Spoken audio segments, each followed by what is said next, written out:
നമ്മുടെ രാജീവ് ചന്ദ്രശേഖരന്റെ പുതിയൊരു കണ്ടുപിടുത്തം. അത് തമാശക്ക് എടുക്കണോ സീരിയസ് ആയിട്ട് എടുക്കണോ എന്ന് എനിക്കറിയില്ല. സത്യം പറഞ്ഞു കഴിഞ്ഞാൽ എല്ലാവരും ഇപ്പം മന്ത്രി പി രാജീവ് അടക്കം എല്ലാവരും അതിനെല്ലാം മറുപടി കൊടുത്തുകൊണ്ടിരിക്കുകയാണ്. എന്താണ് ശരിക്കും പറയാനുള്ളത്? ആദ്യം എന്താണ് സംഭവം എന്ന് പറയണം, എന്നിട്ട് പറയണം. അപ്പോൾ അതായത് നമ്മുടെ നാട്ടില് ഇൻഫന്റ് മോർട്ടാലിറ്റി റേറ്റ് എന്ന് പറയുന്ന സംഭവമുണ്ട്. അതായത് ശിശുമരണ നിരക്ക്. ഈ ശിശുമരണ നിരക്ക് എന്ന് പറഞ്ഞു കഴിഞ്ഞാൽ ആദ്യം ശിശുമരണ നിരക്ക് എന്താണെന്നുള്ള കാര്യം. ശിശുമരണ നിരക്ക് എന്ന് പറഞ്ഞു കഴിഞ്ഞാൽ ശരിക്കും 1000 കുട്ടികൾ ജനിക്കുമ്പോൾ 1 വയസ്സിൽ താഴെ പ്രായമുള്ള സാഹചര്യത്തിൽ മരിച്ചു പോകുന്ന കുട്ടികളുടെ എണ്ണമാണ് ഇൻഫന്റ് മോർട്ടാലിറ്റി റേറ്റ് അല്ലെങ്കിൽ ശിശുമരണ നിരക്ക് എന്ന് പറയുന്നത്. കേരളത്തെ സംബന്ധിച്ചിടത്തോളം അതിൽ കേരളം 1ാം സ്ഥാനത്താണ്. അമേരിക്കയോട് കിടപിടിക്കാൻ നിൽക്കുന്ന ഒരു രീതിയാണ്. അപ്പോൾ കേരളത്തിൽ അത് 5ആണ്. അതായത് 1000 കുട്ടികൾ ജനിക്കുമ്പോൾ അതിൽ 5 കുട്ടികൾ മാത്രമാണ് ഈ രീതിയിൽ മരണപ്പെടുന്നത് എന്നുള്ളതാണ് അതിൻ്റെ കണക്ക്. 1 വയസ്സിൽ താഴെ മരിക്കുന്നത്. അപ്പോൾ മറ്റു സംസ്ഥാനങ്ങളെ അപേക്ഷിച്ച് നോക്കുകയാണെങ്കിൽ ഇപ്പോൾ കേരളമാണ് അതിൽ മുൻപന്തിയിൽ നിൽക്കുന്നത്. എന്ന് വെച്ചാൽ 5ആയിട്ട് കുറയ്ക്കാൻ നമുക്ക് സാധിച്ചു എന്നുള്ളതാണ്. അതിന് മുമ്പ് 7ഉം 8ഉം ഒക്കെ ആയിരുന്ന സാഹചര്യത്തിൽ നിന്ന് നമ്മൾ വലിച്ച് 5ലേക്ക് ചുരുക്കി. അതൊരു എനിക്ക് തോന്നുന്നു സർക്കാരിൻ്റെ ഒരു ഭരണ നേട്ടത്തിൽപ്പെട്ട ഒരു കാര്യം തന്നെയായിട്ട് അത് പറയേണ്ടി വരും. ആരോഗ്യ മേഖലയെ സംബന്ധിച്ചിടത്തോളം മറ്റ് സംസ്ഥാനങ്ങളുമായി തട്ടിച്ചു നോക്കും. മറ്റ് സംസ്ഥാനങ്ങളിൽ 14, 40 വരെയൊക്കെ ഉണ്ട് മറ്റു സംസ്ഥാനങ്ങളിലൊക്കെ. അപ്പോൾ അങ്ങനെ ഇപ്പം ഉത്തർപ്രദേശ്, ഇപ്പം നമ്മൾ ഭയങ്കര ഡെവലപ്ഡ് സ്റ്റേറ്റുകൾ എന്നൊക്കെ വിളിക്കുന്ന പല സ്റ്റേറ്റുകൾ, ഇപ്പം BJP തന്നെ ഭരിക്കുന്നത്, രാജീവ് ചന്ദ്രശേഖറിൻ്റെ പാർട്ടിക്കാർ തന്നെ ഭരിക്കുന്ന പല സംസ്ഥാനങ്ങളിലും ഇന്ന് 18, 20 ഒക്കെ വെച്ചിട്ട് ആ ഇൻഫന്റ് മോർട്ടാലിറ്റി റേറ്റിംഗിന് നിൽക്കുകയാണ്. ആ സാഹചര്യത്തിലാണ് കേരളത്തിലെ 5 എന്ന് പറയുന്നത്.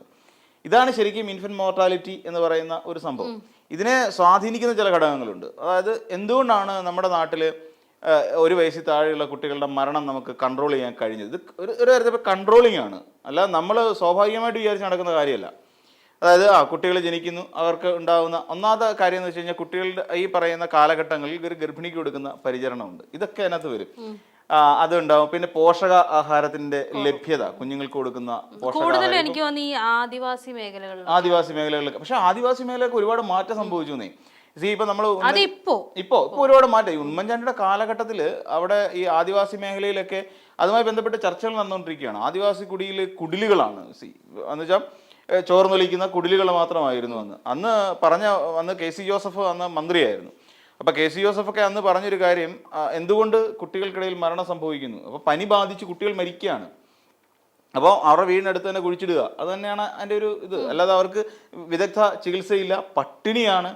അപ്പം ഉമ്മൻചാണ്ടി പറഞ്ഞ കാര്യം എന്ന് വെച്ചാൽ ഞങ്ങളെല്ലാം അവിടെ എത്തിക്കുന്നുണ്ട്, പോഷകാഹാരങ്ങളും റാഗി അടക്കമുള്ള ധാന്യങ്ങളും എല്ലാം അവിടെ എത്തിക്കുന്നുണ്ട്. പക്ഷെ അവരത് കഴിക്കുന്നില്ല എന്നാണ് പറയുന്നത്. വിശന്നിരിക്കുന്ന ഒരാളുടെ മുന്നിലേക്ക് നമ്മൾ എന്ത് കൊണ്ട് കൊടുത്താലും അവർ പാകം ചെയ്ത് കഴിക്കില്ലയോ? എന്തുകൊണ്ട് കൊടുത്താലും അവർ ഭക്ഷണം അവർ പാകം ചെയ്ത് കഴിച്ചിരിക്കും. അത് രീതിയാണ്. ഏതൊരു മനുഷ്യനെ സംബന്ധിച്ചിടത്തോളം അങ്ങനെ തന്നെയാണ്. വിശപ്പെന്ന് പറയുന്ന ഒരു അവസ്ഥ. അപ്പൊ എന്തുകൊണ്ട് കൊടുത്താലും അവർ ഭക്ഷിക്കും. അതേസമയം ഇതൊന്നും കൊടുക്കുന്നില്ല എന്നുള്ളതാണ് യാഥാർത്ഥ്യം. അപ്പം മാറ്റം വന്നതെന്ന് പറഞ്ഞാൽ അവർക്ക് കൊടുക്കേണ്ട പോഷകാഹാരങ്ങൾ. പിന്നെ KC ജോസഫ് പറഞ്ഞ സ്ത്രീകൾക്കിടയിലെ മദ്യപാനം വലിയ പ്രശ്നമാണെന്ന് പറഞ്ഞു. അത് കുട്ടികൾ മരണപ്പെടുന്നതിൻ്റെയും കുട്ടികൾക്കിടയിൽ ഈ സ്ത്രീകൾ മദ്യപിക്കുന്നു. അതായത് ഈ ആദിവാസി കുടിയിലൊക്കെ പെട്ടവർ ഗർഭിണിയായിരിക്കുന്ന സമയത്ത് ഭയങ്കര എന്താ പറയുക, ഒരു വിവേചനമില്ലാത്ത തരത്തിലുള്ള ഒരു വാചകങ്ങളൊക്കെയാണ് അന്ന് KC ജോസഫ് അടക്കമുള്ള നേതാക്കന്മാർ അല്ലെങ്കിൽ അന്നത്തെ UDF മന്ത്രിസഭ ഇതുമായി ബന്ധപ്പെട്ടുകൊണ്ട് പറഞ്ഞത്. ഇതിനെയൊക്കെ കൺട്രോൾ ചെയ്യാനും അവർക്ക് ഈ പറയുന്ന സാധാരണ ആദിവാസി ഊരുകളിലേക്ക് വീടുകൾ എത്തിക്കാനും അവർക്ക് പെൻഷൻ നൽകാനും അവരെയൊക്കെ യുദ്ധകാല അടിസ്ഥാനത്തിൽ അതിദാരിദ്ര്യം മുക്തമാക്കാനും അവിടുത്തെ കുട്ടികൾക്ക് വേണ്ട രീതിയിലുള്ള പോഷകാഹാരങ്ങൾ എത്തിച്ചു കൊടുക്കാനും ഇപ്പം നമ്മൾ അംഗനവാടികൾ വഴി ഇപ്പോൾ അമൃതം പൊടി എന്നൊക്കെ പറഞ്ഞിട്ട് ഈ പ്രഗ്നൻ്റ് ആയിരിക്കുന്ന സമയത്ത് അംഗനവാടിയിൽ നിന്ന് ഒരാൾ വരാറുണ്ട്. വന്നിട്ട് അവരെ നോക്കാനും അവരുടെ ഓരോ സമയത്ത് ഇന്ന ചെക്കപ്പുകൾ നടത്താൻ ഒരു ബുക്ക് വെച്ചിട്ട് ഇതൊക്കെ ചെയ്തു കൊടുക്കുന്ന രീതിയുണ്ട്. അവർ കുട്ടികളായി കഴിയുമ്പോൾ അവർക്ക് ഭക്ഷണം പോഷകം ഗുണമുള്ള ആഹാരങ്ങൾ എത്തിക്കാൻ വേണ്ട ഒരു സംവിധാനം ഇപ്പോൾ നമ്മുടെ സംസ്ഥാനം നടക്കുന്നത്. ഇതൊന്നും ഇല്ല എന്നുള്ളതാണ് മറ്റുള്ള രീതി. അല്ലാതെ ഇവിടെ നിന്ന് ഇങ്ങനെ കുറേ പോഷകാഹാരങ്ങൾ എത്തിക്കുക, അവർക്ക് വേണ്ട ഗർഭകാല പരിചരണങ്ങൾ ഉറപ്പാക്കുക, അതുപോലെ തന്നെ കുഞ്ഞുങ്ങൾക്ക് വേണ്ട രീതിയിലുള്ള മികച്ച ട്രീറ്റ്മെൻറ്റുകൾ നൽകുക, ഇതൊക്കെ പിന്നെ നമ്മൾ ഈ ഇൻഫന്റ് മോർട്ടാലിറ്റി റേറ്റ് കുറയ്ക്കാൻ വേണ്ടി നമ്മുടെ സംസ്ഥാനം ചെയ്തിട്ടുള്ള പ്രവൃത്തികളാണ്. ഇതൊന്നും ചെയ്യാതെ ഇത് കുറയത്തില്ല. അല്ല രാജീവ് ചന്ദ്രശേഖർ പറയുന്ന പോലെ ഇവിടുത്തെ യുവാക്കളെല്ലാം കൂടി മൈഗ്രേറ്റ് ചെയ്തു, യുവാക്കളല്ലേ കുട്ടികളെ ഉണ്ടാക്കുന്നത്. അപ്പോൾ അതുകൊണ്ട് അവർ മൈഗ്രേറ്റ് ചെയ്ത് പോകുമ്പോൾ ഇവരെന്താ കേരളത്തിലെ അല്ലേ, ഇവർ മൈഗ്രേറ്റ് ചെയ്ത് പോയി കഴിഞ്ഞാൽ ഇതൊന്നും കേരളത്തിന് കണക്കിൽപ്പെടുന്ന കുട്ടികളല്ലേ? ഇവർ പറയുന്നത് പുള്ളി ചിന്തിച്ചതായിരിക്കാം, നമ്മുടെ കേരളത്തിൽ നിന്ന് ഒരു വിഭാഗം ആളുകൾ യങ്സ്റ്റേഴ്സ് ജോലിക്കും സ്റ്റാർട്ടപ്പുകൾ തുടങ്ങാനും ഒക്കെ വേണ്ടിയിട്ട് നമ്മുടെ വിദേശ രാജ്യങ്ങളിലേക്ക് പോകുന്നു. അപ്പോൾ കൂടുതൽ ആൾക്കാർ കേരളത്തിൽ നിന്നാണ് പോകുന്നതെന്ന് പറഞ്ഞത് ഒന്നുമല്ല. ഇതിൽ കൂടുതൽ ആൾക്കാർ പുറത്തേക്ക് പോകുന്ന മറ്റ് പല സംസ്ഥാനങ്ങളും, പഞ്ചാബ്, ഉത്തർപ്രദേശ്, വെസ്റ്റ് ബംഗാൾ തുടങ്ങിയ ഒരുപാട് സംസ്ഥാനങ്ങൾ കേരളത്തിന് മുന്നിൽ തന്നെ നിൽക്കുന്നതാണ്, അതായത് മൈഗ്രേറ്റ് ചെയ്യുന്നതിൻ്റെ കൂട്ടത്തിൽ. ഇപ്പം ബീഹാറിൽ നിന്ന് ഒരുപാട് പേര് പോകുന്നുണ്ട്, ബീഹാറിൽ നിന്ന് ഇവിടെയും വരുന്നുണ്ട് കേട്ടോ കേരളത്തിൽ. അപ്പം ഇങ്ങനെ പോകുന്ന ഒരുപാട് ആളുകൾ അവിടെ പോയി അവരവിടെ കുട്ടികളെ ഉണ്ടാക്കി അവരവിടെ ജീവിക്കുക. അപ്പോൾ ഇത് കേരളത്തിൻ്റെ കണക്ക് വരുന്നതല്ല എന്നാണ് അവർ പറയുന്നത്. കാര്യം അവർ മൈഗ്രേറ്റ് ചെയ്ത് പോയിക്കൊണ്ടിരിക്കുകയാണ്. ഇപ്പം ഇതാണ് പുള്ളിയുടെ കണ്ടെത്തൽ. ഇത് ഏത് രീതിയിലുള്ള കണക്കാണ് എന്നുള്ള അറിയില്ല. നമ്മൾ ഇൻഫന്റ് മോർട്ടാലിറ്റി റേറ്റ് എന്ന് പറയുന്നത് നമ്മുടെ കേരളത്തിൽ നടക്കുന്ന, കേരളത്തിൻ്റെ ആരോഗ്യ മേഖല നടത്തിക്കൊണ്ടിരിക്കുന്ന ഒരു വലിയ മുന്നേറ്റത്തിൻ്റെ ഒരു പുതിയ ചരിത്രമാണ്, അല്ലെങ്കിൽ സംസ്ഥാന സർക്കാരിൻ്റെ ഇതുവരെയുള്ള ഭരണ നേട്ടങ്ങളിൽ ഉൾപ്പെടുത്താൻ പറ്റിയ ഒരു കാര്യം തന്നെയാണ് ഇത്. ഈ രീതിയിൽ പുള്ളി പറഞ്ഞത് അപഹസിക്കപ്പെടുകയുള്ളൂ. ഇവിടുന്ന് യുവാക്കൾ കയറി പോകുന്നതുകൊണ്ട് എന്തോ പ്രയോജനം?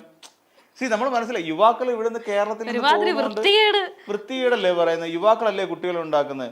പക്ഷേ ഈ ഇവിടുന്ന് മൈഗ്രേറ്റ് ചെയ്ത് പോകുന്ന കുട്ടികൾ നമ്മൾ ആലോചിച്ച് നോക്കും. ഇപ്പം നമ്മുടെ നാട്ടിൻ പുറത്ത് അല്ലെങ്കിൽ നമ്മുടെ നാട്ടിൽ ഒരു 10 കുടുംബങ്ങളെ എടുത്തു കഴിഞ്ഞാൽ ഇതിൽ മൈഗ്രേറ്റ് ചെയ്തിരിക്കുന്ന കുടുംബങ്ങളെ മാത്രം എടുക്കുക. ഇതിൽ എത്ര പേരുടെ കുടുംബത്തിലുള്ളവരാണ് എല്ലാവരും കൂടെ മൈഗ്രേറ്റ്, ഫാമിലി ആയിട്ട് മൈഗ്രേറ്റ് ചെയ്തിട്ടുള്ള എത്ര പേരുണ്ടാവും? കുറവല്ലേ? അതായത് ഭാര്യയും ഭർത്താവും അവിടെ നിൽക്കുന്നവരുടെ എണ്ണം ഇന്ന് കുറവാണ്. ഒന്നീ ഭർത്താവ് മാത്രമായിട്ടായിരിക്കും ജോലി ചെയ്യുന്നത്, അല്ലെങ്കിൽ ഈ കൂട്ടത്തിൽ ജോലി മക്കളുള്ളവർ കുറച്ചൊക്കെ അവിടെ ജോലി ചെയ്യുന്നുണ്ടാവും. അപ്പം കൂടുതലും കേരളത്തിൽ തന്നെയാണ് അവർ നിൽക്കുന്നത്, അവരുടെ ഭാര്യമാരാണെങ്കിലും അവരുടെ കുടുംബമാണെങ്കിലും. അപ്പം ഇത് ചൈൽഡ് ഈ പറയുന്ന പോലെ ഈ ശിശുമരണ നിരക്ക് ഇവിടെ ഈ യുവാക്കൾ പോകുന്നതുകൊണ്ടാണ് എന്ന് പറയുന്ന അതിനോട് എങ്ങനെ പൊരുത്തപ്പെടാൻ പറ്റുമെന്നാണ്. ഇങ്ങനെ ഈ പുള്ളി ഒരുപക്ഷെ മറ്റുള്ളവരെ പറ്റിക്കുന്ന പോലെ, അതായത് ഉത്തരേന്ത്യക്കാരുടെയൊക്കെ പോകുന്നുണ്ട് ബെഡായി അടിച്ച് കർണാടകയിൽ നിന്ന് ഈ പറയുന്ന കോടിക്കണക്കിന് രൂപയുടെ ഭൂമി തട്ടിപ്പ് കേസുകളൊക്കെ ഉണ്ടാകുന്നില്ലേ നമ്മൾ കേട്ടിട്ടുള്ളത്. അപ്പോൾ അങ്ങനെയുള്ള പൊട്ടന്മാരോട് പറഞ്ഞ ഒരുപക്ഷെ അവർക്കൊക്കെ ബോധ്യപ്പെടുമായിരിക്കും അവിടെ അങ്ങനെയാണ്. നമ്മുടെ കേരളത്തിലെ ഈ വ്യാവസായിക രംഗത്ത് കുതിപ്പില്ല എന്നൊക്കെ പുള്ളി പറഞ്ഞു. വികസിത കേരളം എന്നൊക്കെ പറയുന്നത്, എന്താ കേരളം ഇനി എങ്ങോട്ടാണ് വികസിക്കേണ്ടത്? ഇപ്പം വികസിത തിരുവനന്തപുരം എന്ന് പറഞ്ഞൊരു പദ്ധതിയൊക്കെ രൂപകൽപ്പന ചെയ്ത് നമ്മൾ കണ്ടതാണ്. ആ വികസിത തിരുവനന്തപുരം എന്നിട്ട് എന്തായി? ഒരു ബ്ലൂ പ്രിന്റ് വരും, ഇപ്പൊ കൊണ്ടുവരും എന്നൊക്കെ പറഞ്ഞുകൊണ്ട് ആ മോദി വരും, ബ്ലൂ പ്രിന്റ് തരും എന്നൊക്കെ പറഞ്ഞിട്ട് എന്തെങ്കിലും പ്രിന്റ് നമുക്ക് കിട്ടിയോ എന്ന് പറയുന്ന പോലെ ഈ വിവരവും വിദ്യാഭ്യാസവും വെളിവും വെള്ളിയാഴ്ച ഇല്ലാത്ത കുറേയധികം ആൾക്കാരുണ്ട്. ഇവർ അതായത് BJP എന്ന് പറയുന്ന ഒരു പാർട്ടിയിൽ വിശ്വസിക്കുന്നവരും അല്ലെങ്കിൽ അതിൽ അടിയുറച്ച് നിൽക്കുന്നതുമായ കുറേ സംസ്ഥാനങ്ങളുണ്ടല്ലോ. നമുക്കറിയാം, ഇപ്പോൾ ബീഹാർ കഴിഞ്ഞ ദിവസം അമിത്ഷാ നടത്തിയ വലിയൊരു പ്രഖ്യാപനം ഉണ്ടായിരുന്നു, കേരളത്തെ ബീഹാർ മോഡലാക്കുമെന്നാണ് പറയുന്നത്. അപ്പം അമിത്ഷാ മനസ്സിലാക്കേണ്ട ഒരു കാര്യം, എങ്ങനെയാണ് കേരളത്തെ ബീഹാറിന്റെ മോഡലാക്കുക? നമ്മുടെ കേരളത്തിലുള്ള കുറച്ചധികം സംഖ്യകൾ മാറി ചിന്തിക്കേണ്ട ഒരു കാര്യമാണ് ഇനി പറയുന്നത്. കാര്യം ബീഹാറിന്റെ മോഡൽ ചില മാധ്യമപ്രവർത്തകർ, ഇപ്പൊ ചില മാധ്യമപ്രവർത്തകർ ഈ തെരഞ്ഞെടുപ്പുമായി ബന്ധപ്പെട്ടുകൊണ്ട്, ബീഹാർ തെരഞ്ഞെടുപ്പ് ഇപ്പോൾ കഴിഞ്ഞല്ലേ ഉള്ളൂ, ഈ തെരഞ്ഞെടുപ്പുമായിട്ട് ബന്ധപ്പെട്ട് റിപ്പോർട്ടിങ്ങിന് പോയ സാഹചര്യങ്ങളുണ്ട്. അത് നമ്മുടെ മുഖ്യധാര മാധ്യമങ്ങളിൽ പലരും അവിടെ റിപ്പോർട്ടിങ്ങിന് പോയി. അപ്പോൾ നമ്മൾ ആ റിപ്പോർട്ടുകളൊക്കെ കാണുമ്പോൾ നമ്മൾ ആലോചിക്കാറുണ്ട്, ഇത് ഇന്ത്യയിൽ തന്നെയാണോ എന്ന് ചിന്തിക്കും. കാരണം എന്താണെന്ന് ചോദിച്ചു കഴിഞ്ഞാൽ കേരളക്കാർക്ക് കേട്ടുകേഴ്വി പോലും ഇല്ലാത്ത തരത്തിലുള്ള സംവിധാനങ്ങളാണ് അവിടെ ഉള്ളത്. ആരോഗ്യ മേഖല, ഒരു ലേബർ റൂം കണ്ടു കഴിഞ്ഞാൽ അതിനകത്ത് പട്ടി കയറി കിടക്കുന്ന ലേബർ റൂം. അവിടെ ഒരു ഡോക്ടർ ഇല്ല, അവിടെ നഴ്സ് വന്ന് ചിലപ്പം ഒരു പേരെടുക്കാന്ന് പറയാം നമ്മുടെ നാട്ടിൽ. അങ്ങനെ പ്രസവിക്കാൻ വേണ്ടിയാണ് ലേബർ റൂം ഉള്ളത് അല്ലേ. അപ്പോൾ ആ ലേബർ റൂമൊക്കെ കണ്ടു കഴിഞ്ഞ് കഴിഞ്ഞാൽ നമ്മൾ ഈ നാട്ടിൻപുറത്ത് ഈ ക്യാരംസ് കളിക്കാൻ വേണ്ടിയിട്ട് ഒരു ടേബിളൊക്കെ പിടിച്ചിട്ട് നമ്മൾ ചെറിയ ഒഴിഞ്ഞ കെട്ടിടങ്ങളൊക്കെ ഉണ്ടാവുമല്ലോ നാട്ടിൻപുറങ്ങളിലൊക്കെ, ഈ ഒഴിഞ്ഞ കെട്ടിടങ്ങളിലെ ക്യാരംസ് കളിക്കാൻ വേണ്ടി ഇതൊരു ക്ലബ്ബ് എന്നും പറഞ്ഞിട്ട് നമ്മളൊരു ബോർഡൊക്കെ ഫ്രണ്ടിൽ കൊണ്ട് തൂക്കിയിട്ട് ആർട്സ് ആൻഡ് സ്പോർട്സ് ക്ലബ്ബ് എന്നൊക്കെ പറഞ്ഞിട്ട് തൂക്കിയിട്ടിട്ട് നമ്മൾ അതിനകത്ത് കൂടുമല്ലോ. വാതിലും ഇല്ല, ജനലും ഇല്ല, ജനലൊക്കെ പൊളിഞ്ഞ് കിടക്കുന്നതൊക്കെ ആയിരിക്കും. നമ്മൾ ക്യാരംസ് കളിക്കാൻ വേണ്ടി ഒരു ടേബിൾ പിടിച്ചിരുന്ന പോലെയാണ് അവിടെ. അത്രയ്ക്ക് വൃത്തിയോ അല്ലെങ്കിൽ അത്രയ്ക്ക് ഹൈജീനിക്കോ അല്ലാത്ത ഒരു സ്പേസിൽ ഒരു ഇരുമ്പിൻ്റെ ടേബിൾ പിടിച്ചിട്ട് ഇത് ലേബർ റൂം, അവിടെ ബോർഡ് വെച്ചിട്ടുണ്ട്, പ്രസവ വാർഡാണ്. ഇതാണ് ബീഹാറിന്റെ അവസ്ഥ. തന്നെയല്ല, ഇപ്പൊ നമ്മൾ കേരളത്തിൽ അഭിമാനിക്കത്തക്ക ഒരു സംഭവമല്ലേ നമുക്കിപ്പോൾ കഴിഞ്ഞു പോയ അവിടെ വയനാട് ടൗൺഷിപ്പിന്റെ ഉദ്ഘാടനം. ടൗൺഷിപ്പ് മാത്രമല്ല, അപ്പുറത്ത് നമ്മൾ അങ്ങോട്ട് കുറച്ചുകൂടെ വിശാലമായി ചിന്തിച്ചാൽ മുസ്ലിം ലീഗിന്റെ 50 വീടുകളിലധികം കൊടുക്കുകയും ചെയ്തു. അപ്പം ഇത് രണ്ടും കൂടെ നമ്മൾ ഒന്ന് പരിഗണിച്ച് നോക്കുക. അത് ഒന്ന് ചെയ്തിരിക്കുന്ന മുസ്ലിം ലീഗ് എന്ന് പറയുന്ന ഒരു രാഷ്ട്രീയ പാർട്ടി ചെയ്തത്. ഇപ്പുറത്ത് സംസ്ഥാന സർക്കാർ ഏകദേശം 760 കോടിയിലോ 10 ഏക്കർ കണക്കിന് ഭൂമി എടുത്തിട്ടാണ് ചെയ്തത്. അപ്പൊ ഇവിടെ നമ്മൾ മനസ്സിലാക്കേണ്ട ഒരു പ്രധാനപ്പെട്ട കാര്യം, എന്നാൽ ബീഹാറിൽ ഇതേപോലെ സംവിധാനമുണ്ട്. അവിടെ വെള്ളപ്പൊക്കം ഉണ്ടായതിനു ശേഷം അവിടെ ആൾക്കാരെ കുടിയൊഴിപ്പിക്കുന്ന ഒരു അവസ്ഥയുണ്ടായി. അപ്പോൾ ഇവരോടെല്ലാം കൂടെ എന്ത് ചെയ്തു, ഇവർക്ക് നമ്മൾ സംസ്ഥാന സർക്കാർ ചെയ്ത് എന്താ, ഇവർക്ക് വാടക വീട് എടുത്തു കൊടുക്കുന്നു. അപ്പോൾ ഒരാൾ ഈ വീട് മേടിച്ച ഒരാൾ അവിടെ നിന്നുകൊണ്ട് പറഞ്ഞൊരു കാര്യമുണ്ട്, അവിടെ എനിക്ക് 25,000 രൂപ എൻ്റെ വീട്ടിലേക്ക് കിട്ടുന്നുണ്ടെന്നാണ് പറയുന്നത്. സംസ്ഥാന സർക്കാർ കൊടുത്തുകൊണ്ടിരിക്കുകയാണ് 25,000 രൂപ. ഒന്ന് വീടിൻ്റെ വാടക ഇനത്തിൽ തന്നെ പെൻഷൻ എന്നുള്ള നിലയിൽ, അതുകൂടാതെ ഇവർക്ക് പിന്നെ തൊഴിൽ ബത്ത എന്ന് പറഞ്ഞൊരു തുക 300 രൂപ വെച്ച് കൊടുക്കുന്നുണ്ട്. ഇതെല്ലാം കൂടെ ചേർത്തിട്ട് അയാളുടെ കുടുംബത്തിന് കഴിയാൻ വേണ്ടി 25,000 രൂപ സംസ്ഥാന സർക്കാർ ഇവർക്ക് മന്ത്ലി കൊടുത്തുകൊണ്ടിരിക്കുക. ഇങ്ങനെ കൊടുത്തിട്ട് അവരെ വാടക വീട്ടിൽ കൃത്യമായി താമസിപ്പിച്ച് ടൗൺഷിപ്പ് ആവുന്ന മുറയ്ക്ക്, വീടുകളാവുന്ന മുറയ്ക്ക് ഓരോരുത്തർക്കാട് വീട് നൽകിക്കൊണ്ടിരിക്കുന്ന ഒരു സാഹചര്യം നമ്മുടെ കേരളത്തിലുണ്ട്. എന്നാൽ ഇവിടെ ബീഹാറിൽ അങ്ങനെയല്ല. ബീഹാറിൽ ഒരു വെള്ളപ്പൊക്ക ദുരിതാശ്വാസത്തിന് ഇവരെ എല്ലാം കൂടെ കൊണ്ടുവന്നിട്ട് ഒരു വലിയ കുന്നിൻപുറത്തേക്ക് അവരെ എടുത്ത് കളഞ്ഞു. കുടിവെള്ളമില്ല, ടോയ്ലറ്റ് സൗകര്യങ്ങളില്ല, ആ വീടുകളില്ല. ആ വീട് അവർ ചെയ്തതെന്ന് വെച്ചാൽ മുളകൾ കൊണ്ട്, മുളയും അതിന്റെ ചീളുകളും കൊണ്ടിട്ട് വീടുണ്ടാക്കി. അങ്ങനെയാണ് അവരുടെ താമസിക്കുന്നത്.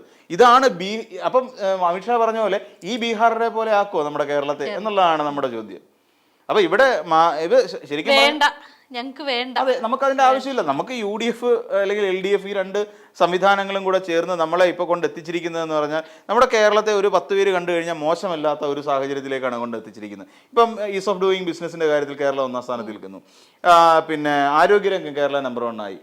പിന്നെ എന്താ പറയാ, ഇപ്പൊ ഈ പറഞ്ഞ പോലെ ഇൻഫന്റ് മോർട്ടാലിറ്റി റേറ്റ് അതും 5% നമുക്ക് കുറച്ച്. അപ്പൊ എന്തുകൊണ്ടും ഒരാൾക്ക് ജീവിക്കാൻ കഴിയുന്ന ഒരു അവസ്ഥയിലേക്ക് നമ്മുടെ സംസ്ഥാനത്തെ കൊണ്ട് എത്തിക്കാൻ ഈ പറയുന്ന നമ്മുടെ ഭരണകർത്താക്കൾ കഴിഞ്ഞു. അതിപ്പോ UDF ആണെങ്കിലും ശരി, LDF ആണെങ്കിലും ശരി. അപ്പൊ അതല്ലേ നമുക്ക് വേണ്ടത്. അല്ലാതെ ഈ പറയുന്ന പോലെ ഇങ്ങനെ മണ്ടത്തരം വിളമ്പിക്കൊണ്ടിരിക്കുന്ന ഒരു സംസ്ഥാന അധ്യക്ഷന്റെ ചുമലിൽ ഏറിക്കൊണ്ട് ഇവിടെ നിയമത്തെ വിജയിക്കാതിരിക്കൂ എന്നൊക്കെ പറയുന്ന ഒരു സാഹചര്യം ഉണ്ടല്ലോ. ഇതൊന്നും നമുക്ക് ആവശ്യമില്ല. ഇത്തരത്തിൽ മണ്ടത്തരം വിളമ്പുന്നവരൊക്കെ സത്യം പറഞ്ഞ നിയമത്തുകാർ ഇങ്ങനെ തൂത്തടിച്ച് കളഞ്ഞ് കുറച്ച് ചാണക വെള്ളം തളിച്ച് പുറത്താക്കേണ്ടി വരുമെന്ന് മാത്രം.